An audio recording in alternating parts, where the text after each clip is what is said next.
ومن سيئات أعمالنا من يهده الله فلا مضل له ومن يضلله فلا هادي له ونشهد أن سيدنا وسندنا وحبيبنا وحبيب قلوبنا وطبيبنا ومولانا محمدا عبده ورسوله الذي أرسله إلى كافة الناس بالحق بشيرا ونذيرا وداعيا إلى الله بإذنه وسراجا منيرا أما بعد أعوذ بالله من الشيطان الرجيم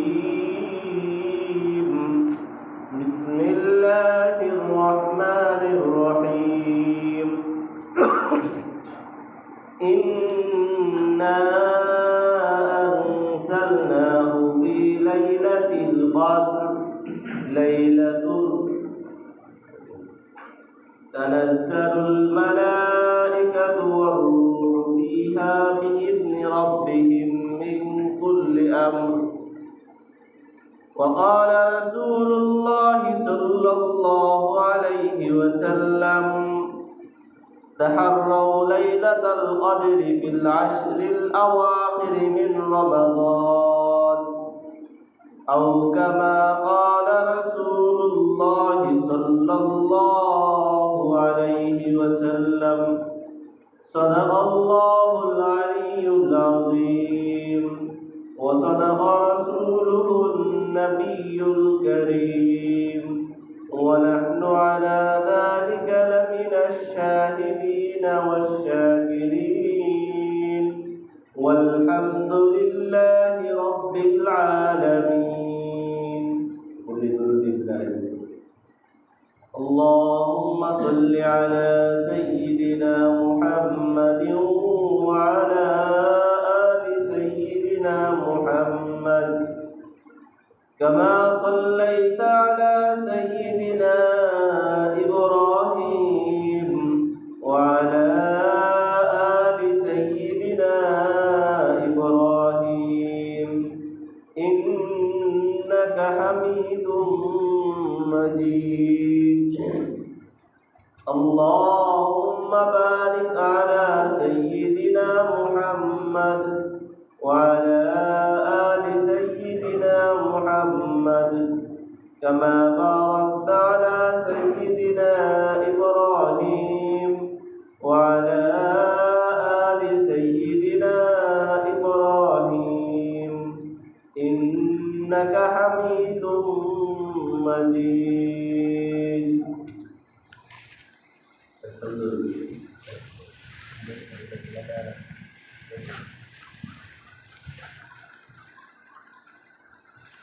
আলহামদুলিল্লাহ মহান আল্লাহ রাব্বুল আলামিনের অসংখ্য অগণিত শুকর যিনি আজ শুক্রবার রমজান মাসে রোজা রেখে তোমার নামাজের উদ্দেশ্যে আগে মসজিদে চলে আসার তৌফিক দান করেছেন।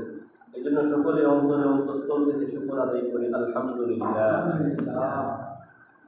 যদি রমজান এবার 30-এ যায় তাহলে শুক্রবার আমরা আরেকটি পাবো, আর এটার সম্ভাবনায় বেশি, যতটুকু বোঝা যাচ্ছে যে রমজান এবার 30-এ হওয়ার সম্ভাবনায় বেশি দেখা যাচ্ছে। তারপরও যদি এটাই শেষ রমজান হয় সেটাকে সামনে রেখে আমরা কিছু আলোচনা করার চেষ্টা করব। যে রমজান শেষ হয়ে যাচ্ছে, আর মাত্র 7 দিন বাকি আছে, 6 দিন বা 7 দিন রমজান শেষ। রমজানকে আমরা কিভাবে বিদায় জানাবো, কিভাবে বিদায় জানানো উচিত? রমজান আমাদের কাছে কি নিয়ে এসেছিল, আমরা রমজানকে কতটুকু কাজে লাগাইতে পেরেছি, কিভাবে আমরা রমজানকে বিদায় দিচ্ছি, শূন্য হাতে নাকি কিছু এখান থেকে আমরা প্রাপ্তি আছে নাকি প্রাপ্তির খাতা শূন্য, সেটা আমাদের হিসাব লাগানো উচিত। আল্লাহ রাব্বুল আলামিন কুরআনে কারিমে বলেছেন, ইয়া আইয়ুহাল্লাযীনা আমানু কুতিবা আলাইকুমুস সিয়াম কামা কুতিবা আলাল্লাযীনা মিন ক্বাবলিকুম লাআল্লাকুম তাত্তাকুন। যে আল্লাহ তাআলা রোজা ফরজ করেছে তাকওয়া অর্জনের জন্য। এখন রমজান আমাদের থেকে বিদায় নিচ্ছে, কিন্তু আমরা কতটুকু তাকওয়া অর্জন করতে পেরেছি সেটা আমাদের হিসাব লাগাইতে হবে। রমজানকে বিদায় দেওয়ার আগে অবশ্যই নিজেদের মধ্যে তাকওয়া, আত্মিক পরিশুদ্ধি, এই বিষয়গুলোতে উন্নতির শিখরে আরোহণ করার চেষ্টা করতে হবে। রমজান শেষ হওয়ার আগেই নিজেকে জাহান্নাম থেকে মুক্ত করে নিতে হবে। নিজের অতীতের যত গুনাহ হয়ে গিয়েছে সমস্ত গুনাহ থেকে আল্লাহ রাব্বুল আলামিনের কাছে ক্ষমা চেয়ে নিতে হবে। এটা আমরা একবার রমজানের শুরুর দিকেই বলেছি, রমজান মাস গুনাহ মাফের মাস, জাহান্নাম থেকে মুক্তির মাস।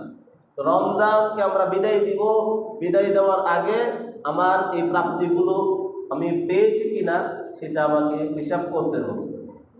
রাসূলুল্লাহ হযরত ওমর ফারুক রাদিয়াল্লাহু তাআলা আনহু বলেন, হাসিবু ক্বাবলা আন তুহাসাবু, তোমাদের হিসাব নেওয়ার আগে নিজেরা নিজেদের হিসাব নিয়ে নাও। যেমন মনে করেন কেউ যদি কোনো প্রতিষ্ঠানে অ্যাকাউন্টিং পদে থাকে, হিসাব বিভাগে আর কি, কেরানি বা এই ধরনের, তাহলে বছর শেষে যখন অডিট হয়, অডিট হওয়ার আগে কিন্তু সে নিজে নিজে সবগুলো হিসাব মিলায় না, যেন হিসাব দিতে গিয়া অডিটে গিয়া ধরা না খাইতে হয়। আমরা যে কাল কিয়ামতের ময়দানে আল্লাহ রাব্বুল আলামিনের সামনে আমার প্রত্যেকটা কাজের ভালো মন্দ হিসাব দিতে হবে, আমি কি আমার আমল নামা হিসাব করছি নাকি করছি। এটাই হাদিসের মধ্যে বলা হয়েছে যে তোমার হিসাব নেওয়ার আগে নিজেই নিজের হিসাব করে নাও। তো আমার রমজান চলে যাচ্ছে, রমজান চলে যাওয়ার আগে আমাকে কি করতে হবে? রোজা এবং ইবাদতের মাধ্যমে, তাকওয়া অর্জনের মাধ্যমে নিজেকে গুনাহমুক্ত করতে হবে, নিজের হিসাব নিকাশ করে নিতে হবে। রাসূলুল্লাহ সাল্লাল্লাহু আলাইহি ওয়াসাল্লাম বলেন, মান সামা রমাযানা ঈমানান ওয়া ইহতিসাবান গুফিরা লাহু মা তাকাদ্দামা মিন যামবি, যে ব্যক্তি রোজা রাখবে আল্লাহ তাআলা তার অতীতের গুনাহ মাফ করে দেবেন। মান কামা রমাযানা ঈমানান ওয়া ইহতিসাবান গুফিরা লাহু মা তাকাদ্দামা মিন যামবি, যে ব্যক্তি রমজানের রাতে কিয়ামুল লাইল করবে, তারাবি পড়বে, তাহাজ্জুদ পড়বে, আল্লাহ তাআলা তার অতীতের সমস্ত গুনাহ মাফ করে দেবেন।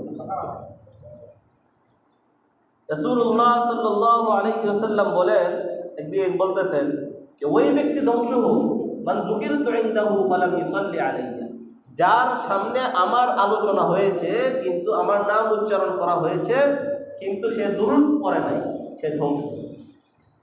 নবীজি বলেন ওই ব্যক্তি ধ্বংস হোক যার সামনে রমজান এসেছে কিন্তু সে নিজের গুনাহ মাফ করানোর পূর্বে রমজান তার কাছ থেকে বিদায় নিয়ে চলে গেছে, সে ধ্বংস হোক।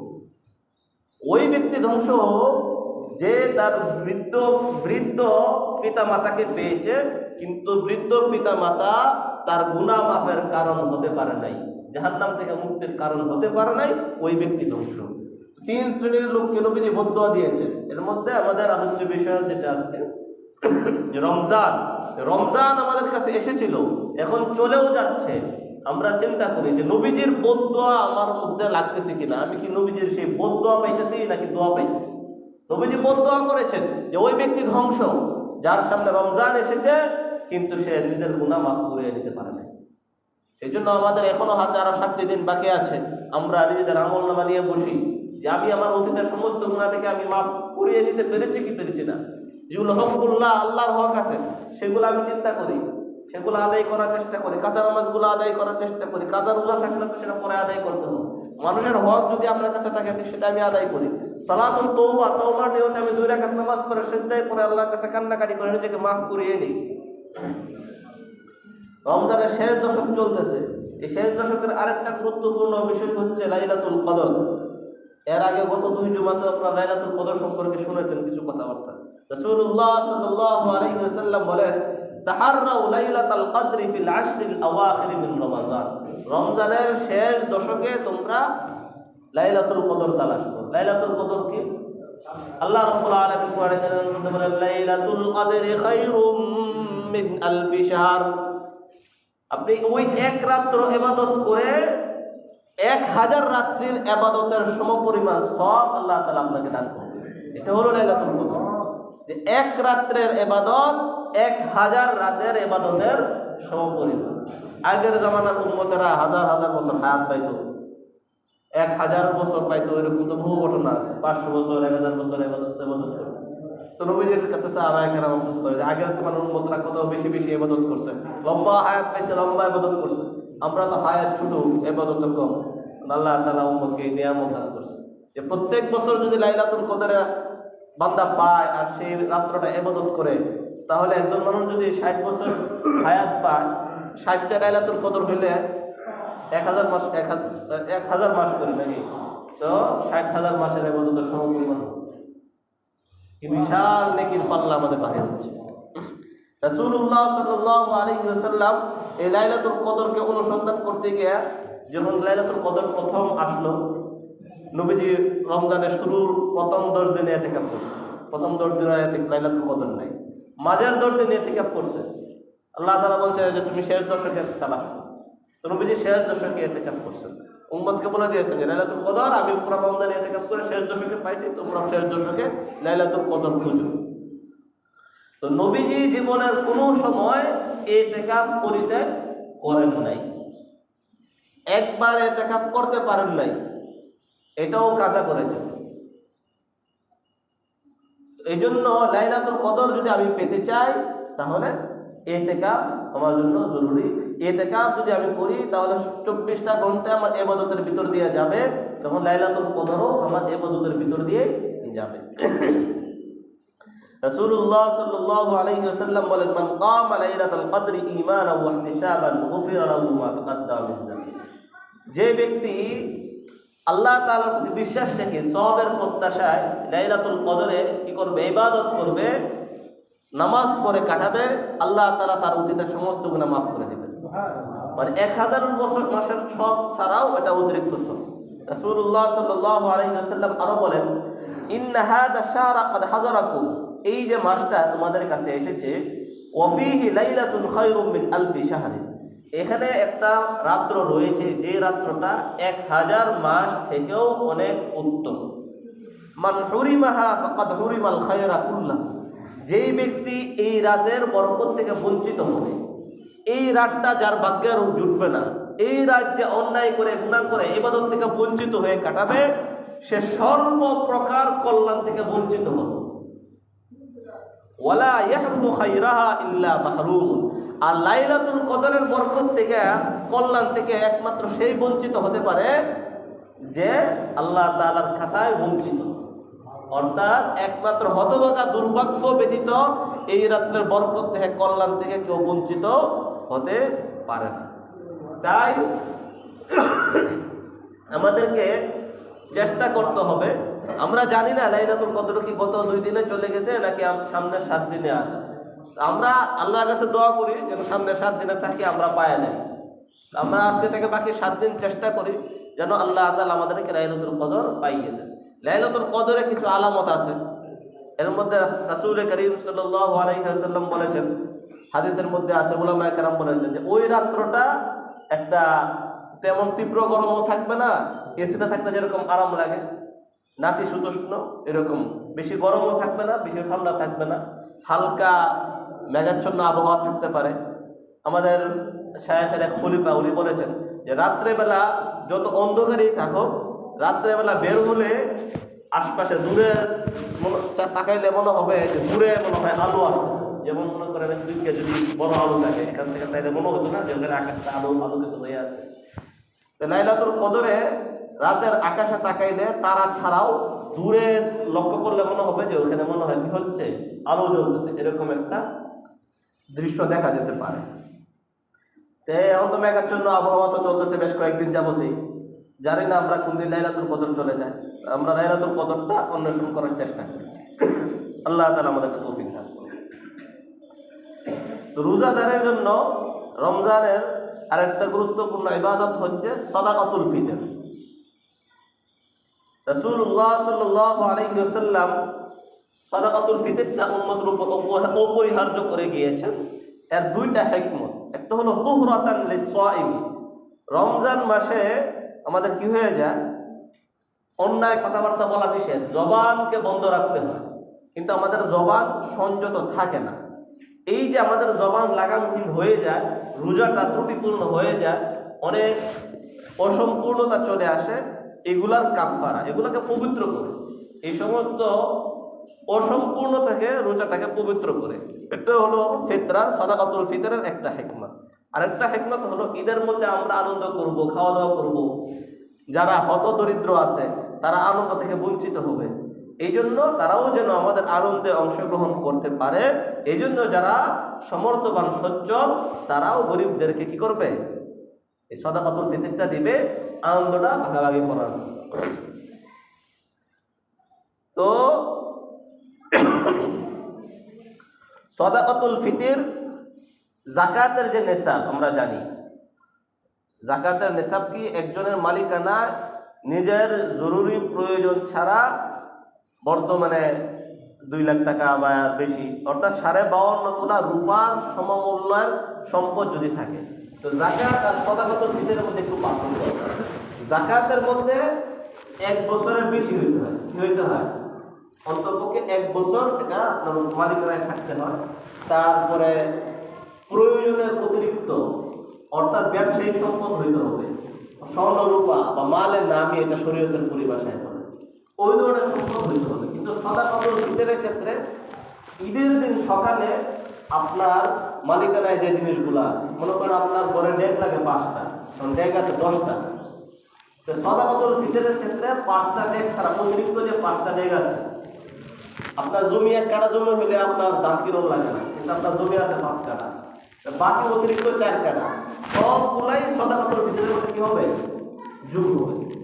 যাকাত আর এর মধ্যে পার্থক্য, অর্থাৎ আপনার সমুদায় সম্পত্তি কি পরিমাণ, আপনার সমস্ত সম্পত্তি আছে 10 লাখ টাকা, এই সমস্ত সম্পত্তির মধ্যে আপনার যে 5 লাখ টাকার সম্পত্তি দিয়ে আপনার পুরো সংসার চলতেছে, বাকি 5 লাখ টাকার সম্পদ যদি অতিরিক্ত থাকে তাহলে আপনাকে সদকা দিতে হবে। যাকাতের ক্ষেত্রে এটা না, যাকাতের ক্ষেত্রে কৃষি জমির ক্ষেত্রে যাকাত আসে না। ব্যবসায়ী আপনার যে সম্পদ আছে, ব্যবসায়ী ছাড়া ঘরের ব্যবহার যে আছে, ডেক পাতি, হাড়ি পাতি 10টা 20টা 50টা থাকবে, এগুলো কি আসবে না, যাকাত আসবে।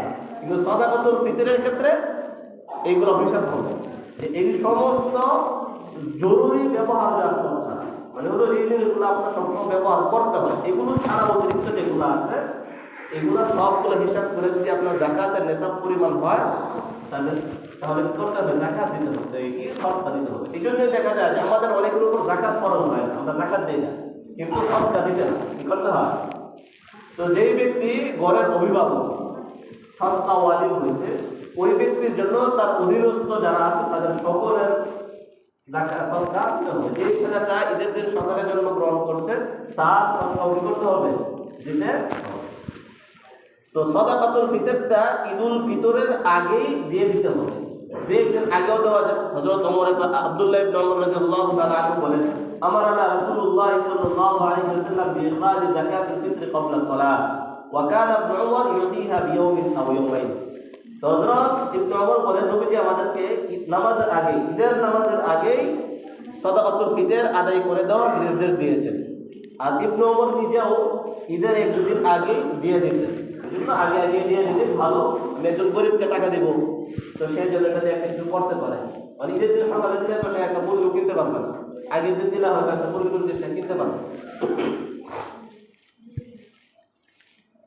তো সাদাকাতুল ফিতর হচ্ছে ইসলামী ফাউন্ডেশন কর্তৃক নির্ধারিত জাতীয়ভাবে সর্বনিম্ন যেটা 110 টাকা নির্ধারিত। তবে নেতৃত্বগুলা উলামায়ে কেরাম আঞ্চলিকভাবে আঞ্চলিক বাজার দর অনুযায়ী নির্ধারণ করেছেন 100 টাকা।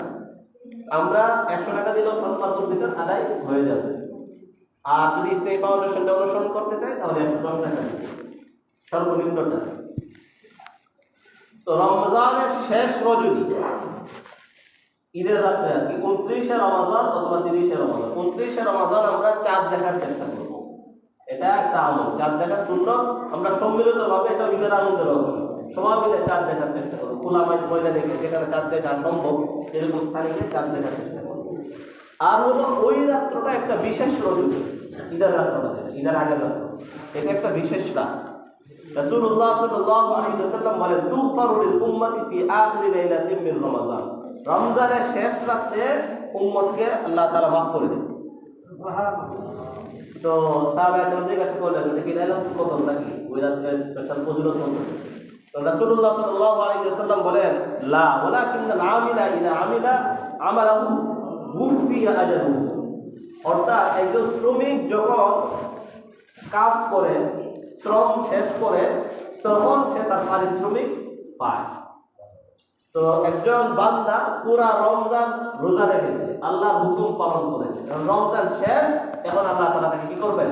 রমজানের পারিশ্রমিক দিবেন, বিনিময় দিবেন। বিনিময়টা কি? উম্মতকে মাফ করে দেবে। এই জন্য ওই রাত্রটা যেন আমার হেলায় না কেটে যায়, সেটা আমাকে চেষ্টা করতে হবে। এছাড়াও হাদিসের মধ্যে এসেছে, মান আহইয়া লাইলাতাল ঈদ মুহতাসিবান লিল্লাহি লাম ইয়ামুত কলবুহু ইয়াওমা তামুতুল কুলুব। যেই ব্যক্তি দুই ঈদের রাত্র ইবাদত করে কাটাবে, আল্লাহ তাআলার প্রতি সওয়াবের প্রত্যাশা নিয়ে, যেই দিন সমস্ত কলব মারা যাবে, সেদিন তার কলব জিন্দা থাকবে, কলব জিন্দা থাকবে। আমরা অনেকেই বিভিন্ন মেহনত করি কলব জিন্দা রাখার লাগে। তো কলব জিন্দা রাখার একটা পদ্ধতি হলো ঈদের রাত্রটা কি করা? ইবাদত করে কাটানো। তো ঈদের দিন ঈদ সম্পর্কে সংক্ষিপ্ত কিছু কথাবার্তা বলে আলোচনার সময় শেষ হয়ে আসছে। ঈদের নামাজটা উন্মুক্ত মাঠে পড়া, এটা মুস্তাহাব, খোলা ময়দানে পড়া। রাসূলুল্লাহ সাল্লাল্লাহু আলাইহি ওয়াসাল্লাম সব সময় সারা জীবনে খোলা ময়দানে নামাজ পড়েছেন। শুধুমাত্র একবার বৃষ্টির কারণে ময়দানে সম্ভব হয় নাই, সেজন্য কি করেছেন? মসজিদে নববীতে নামাজ পড়েছেন। এটা মুস্তাহাব, মসজিদে পড়লেও আদায় হয়ে যাবে, কোনো অসুবিধা নাই। তো মুস্তাহাব হচ্ছে উন্মুক্ত ময়দানে পড়া। ঈদুল ফিতরে মাঠে যাওয়ার পূর্বে কোনো কিছু খেয়ে যাওয়া, এটা সুন্নাত। আর ঈদুল আজহা, কুরবানি দিনে সারা দিন রোজা রাখিয়া একবার কুরবানির গোশত খাওয়া, এটা কি সুন্নাত, বুঝছেন না? ঈদুল ফিতরে সকালে খায়া মাঠে যাবেন, আর ঈদুল আজহা কিচ্ছু খাবেন না, একবারে কুরবানির গোশত রান্না হলে পরে খাবেন। ঈদুল ফিতর দেরিতে পড়া মুস্তাহাব নামাজ, আর কি ঈদের নামাজ।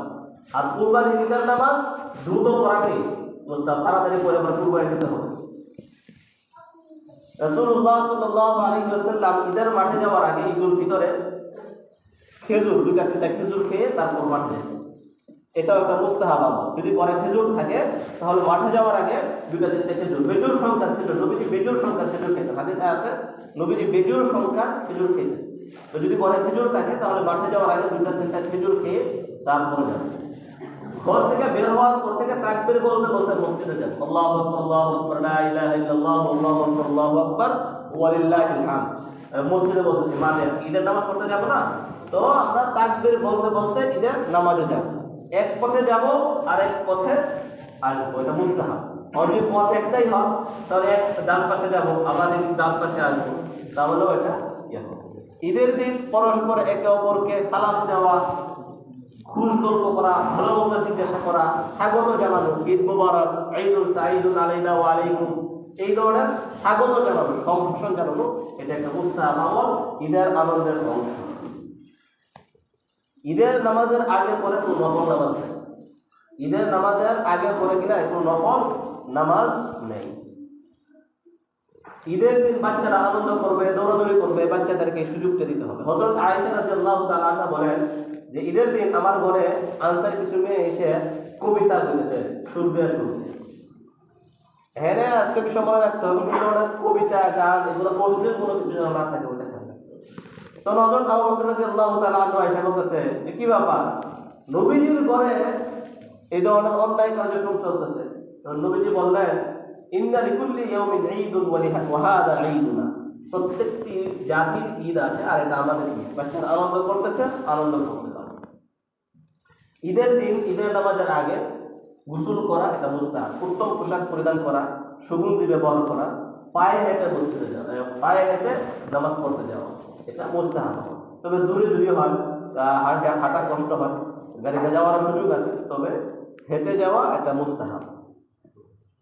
সালাম দেওয়া, শুভেচ্ছা বিনিময় করা। আর হাদিসে রাসূলুল্লাহ সাল্লাল্লাহু আলাইহি ওয়াসাল্লাম বলেন যে ঈদ ওই ব্যক্তির জন্য নয় যাকে অঞ্জলি বলে দেওয়া হয়, বরং ঈদ ওই ব্যক্তির জন্য যাকে ঈদের দিন মাফ করা হয়। ঈদের দিন আমাকে অবশ্যই ক্ষমা নিয়ে আসতে হবে। হাদিসের মধ্যে এসেছে বিসওয়াইবি ফারহাতান, রোজাদারের দুইটি আনন্দ।